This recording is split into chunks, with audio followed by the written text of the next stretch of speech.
Salut tout le monde. Alors, déjà désolé de pas être là aussi souvent que ce que je faisais avant. Malheureusement, ma santé mentale ne me permet même plus euh, de programmer des vidéos comme je faisais à une époque. Il y a eu un temps où j'ai réussi à tenir parce que parfois j'étais tellement énervée par un sujet que je pouvais, bim, balancer une vidéo comme ça. Et là, c'est de plus en plus difficile. Donc si j'ai assez d'énergie aujourd'hui, j'en ferai peut-être plusieurs. Mais je vous jure, c'est délicat. Et aujourd'hui, on va parler d'enfants. Et on va parler de ma situation personnelle vis-à-vis de ça.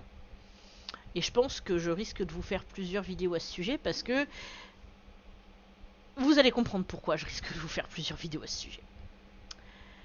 En gros, si vous voulez, ça fait à peu près 20 ans que je suis en mesure d'avoir des enfants. Enfin, en théorie. Vous allez comprendre.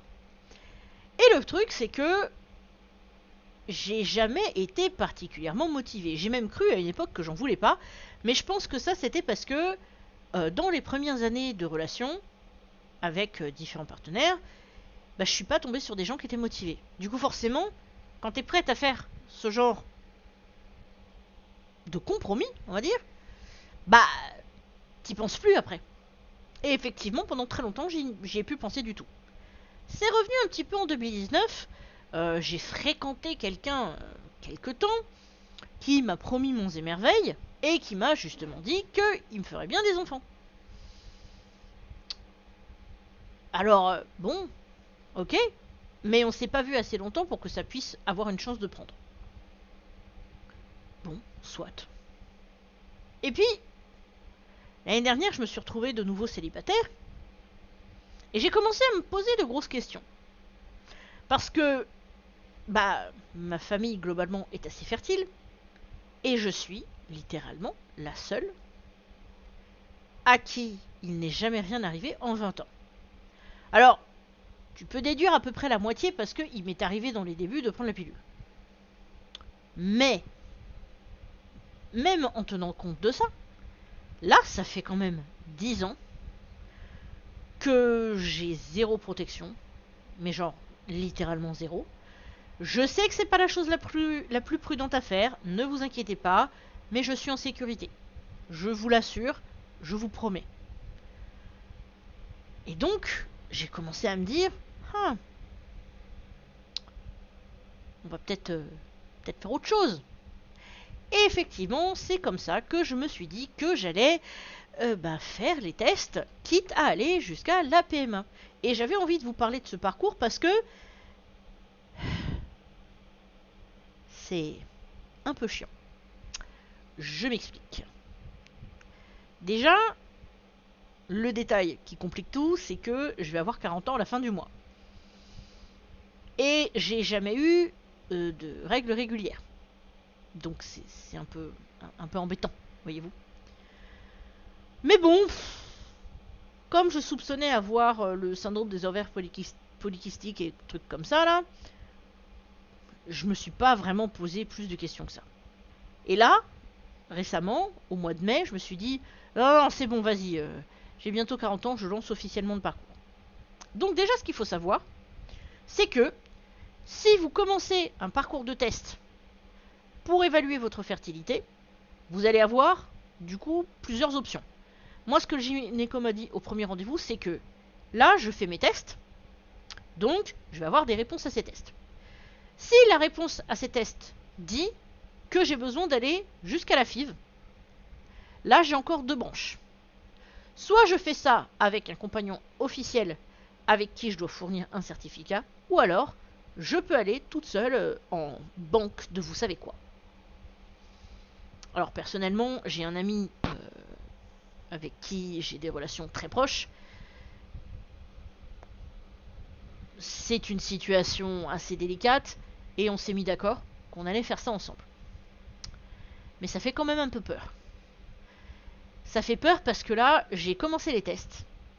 Parce que bon, le rendez-vous chez le gynéco était au mois de mai, mais en fait, la personne qui a l'utérus et qui va faire les tests dépendra de son cycle pour ce qui est des analyses. Donc, tu vas avoir ton ordonnance et tu dois attendre. Et là, j'ai attendu plus d'un mois, étant donné qu'au mois de juin, mon corps m'a dit ah ouais, t'attends. Eh ben non. Donc je me dis ok, super. Donc j'ai commencé les tests, et donc pour mon cas, c'est jour 3, telle analyse. Attendez que je revoie ça, vu que j'ai ça dans mes mails. On revérifie. Plonk. Attendez. Elle est où la première? Elle est là. Ah, zut. Non, elle est là. Donc, 3e jour, tel taux. 13e jour. Ah merde, 13e jour, c'est quand ça? Bon, c'est pas grave, faudra que je revérifie. 23e jour. Donc déjà, 3 prises de sang. Il y a aussi de l'échographie à faire. On m'a aussi dit de faire une mammographie, parce qu'après tout, pourquoi pas? De toute façon, vu mon âge, voilà. Et il y a un autre examen que je devais faire, mais que malheureusement je ne pourrais pas faire, parce qu'en fait, je n'avais pas prévu que c'est le genre d'examen où, en gros, on m'a dit que ça peut pas être pris par téléphone. Il y a 2 établissements différents qui m'ont dit ça. Et en fait, normalement, c'est au jour 6 ou 7 que tu dois faire ça. Sauf que, en vrai, la dame que j'ai vue hier pour essayer de prendre le rendez-vous, elle m'a dit, malheureusement on pourra pas le faire pour tout un tas de raisons, mais ce qu'elle m'a dit aussi, c'est que ce qu'elle me conseille, c'est que j'essaye d'aller dans un établissement qui pourrait le faire le jour 1, parce qu'en gros je suis censé récupérer une ordonnance pour aller récupérer le matériel pour me préparer à l'examen en question. J'avoue que si mon gynéco m'avait précisé ça, j'aurais été bien contente. Mais bon, c'est la vie. Bref, là, j'en suis au jour... J'en suis au jour combien déjà? Officiellement... 1, 2, 3, 4, 5, 6... Je suis au jour 7. Et je suis fatiguée. Je suis déjà fatiguée parce que... Je suis motivée. Mais... Franchement... Franchement, je vais pas vous mentir, je le sens pas. Je le sens pas parce qu'en fait, j'ai regardé le résultat de ma première prise de sang. Et j'avoue que pour l'instant, je sais pas, j'ai l'impression qu'il y a quelque chose qui cloche. Et le truc, si vous voulez, c'est que bah forcément, j'ai 40 ans. J'ai eu une analyse aujourd'hui où c'était une radio. Et en fait, la personne m'a dit que... Bah... En gros, les ovaires, c'est pas génialissime. Les follicules sont pas terribles.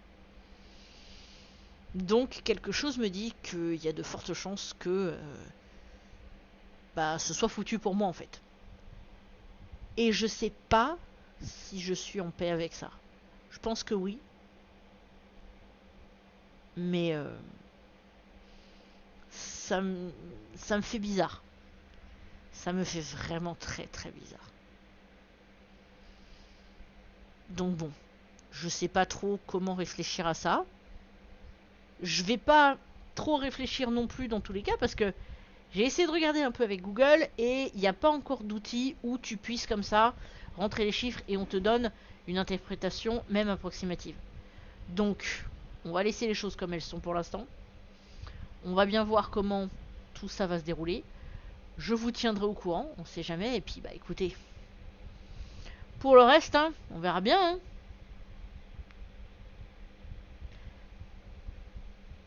Et c'est vrai que ça fait pas si longtemps que ça que j'ai commencé à me préoccuper vraiment de ma santé. Mais j'avoue que... Bah écoutez, je me dis, voilà, si j'ai merdé, j'ai merdé. Mais bon. C'est chaud quand même.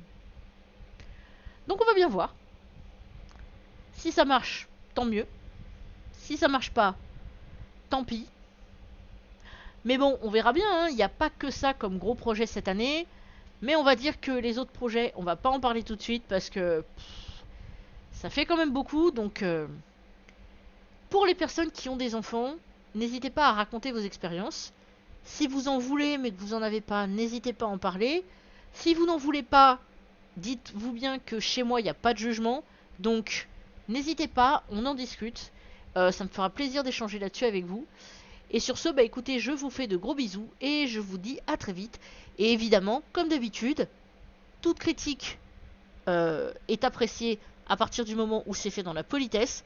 Et si vous avez des questions, eh bien écoutez, n'hésitez pas, je ferai de mon mieux. Je vous embrasse. Bisous.